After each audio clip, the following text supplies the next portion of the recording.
Korpela on.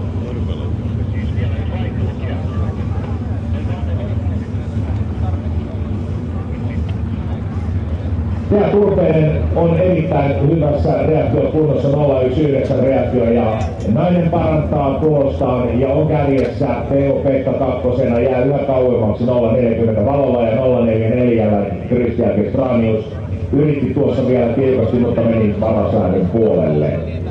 Timo Korpela Ylijärven mies tulee nyt Pintolle ja toivotaan, että Pinto on iskussa. Onko täällä Korpelalla yksi reagointi taitaa olla listalla tämän päivän osalta. Laittelu 9. paikka, keltainen Pinto, ja Mikko Niemi, Niemi, rata 2.